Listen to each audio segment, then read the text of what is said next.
Day count conventions. When pricing financial instruments, great care must be taken to ensure accuracy and consistency across trades.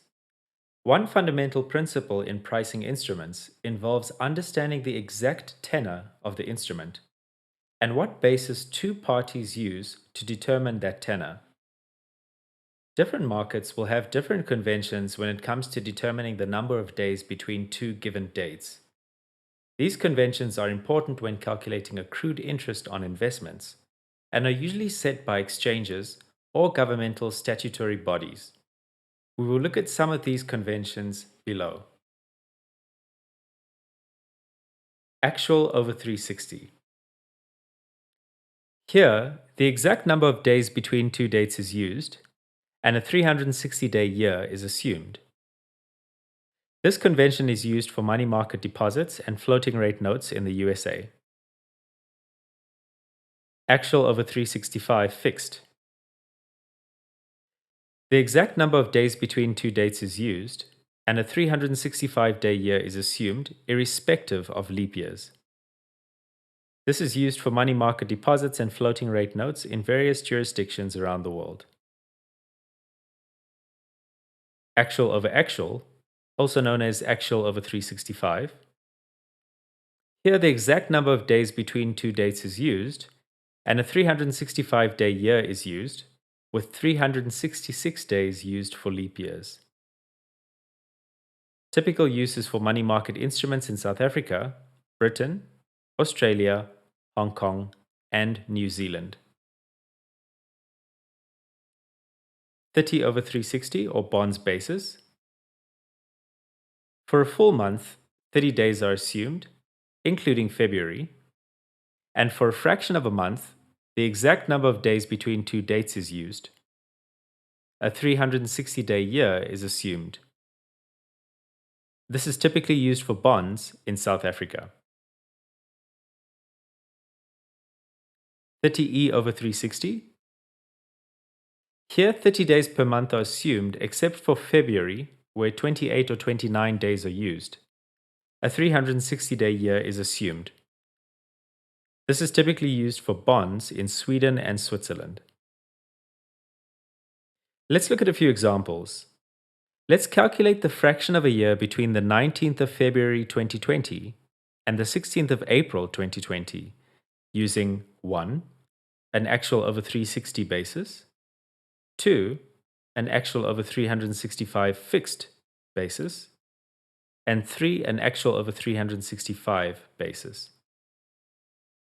Solution 1.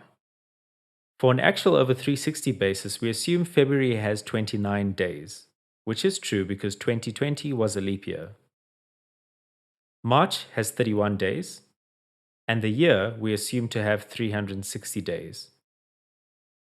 This gives us a total of 57 days from the 19th of February until the 16th of April, and we divide that by 360, and we have our solution, 0.1583. Part 2.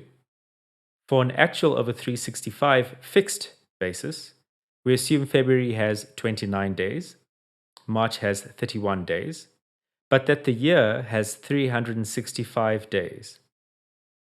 This gives us 57 days between the 19th of March and the 16th of April, and we divide that by 365. This gives us a final answer of 0.1562 as our year fraction. Part 3. For an actual over 365 basis, we assume February has 29 days, March has 31 days, but that the year has 366 days. This gives us 57 days between the 19th of February and the 16th of April, and we divide that by 366 days to give us an answer of 0.1557 for our year fraction. Using each convention would give us a different value for accrued interest for an investment over the horizon stipulated above. It's therefore important that both parties to a financial instrument are well informed about the day count convention used to price the investment, as for each of these different day count assumptions, they would have a different year fraction and therefore a different value for accrued interest, which could lead to conflicts. Business day conventions. If the maturity date of an investment was to land on a weekend or public holiday, we would need an acceptable convention in the market which would allow us to settle such transactions fairly and without any confusion between the parties. Financial agreements specify how to treat weekends and public holidays by using business day conventions. The most common business day conventions are summarized below. Following or next good. If a calculation date falls on a weekend or public holiday, move forward to the next available business day.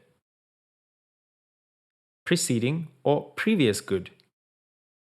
If a calculation date falls on a weekend or public holiday, move backwards to the first preceding business day. Modified following. If a calculation date falls on a weekend or public holiday, move forward to the next available business day unless that day falls in the next calendar month, in which case, move backwards to the first preceding business day. The most commonly used convention is modified following.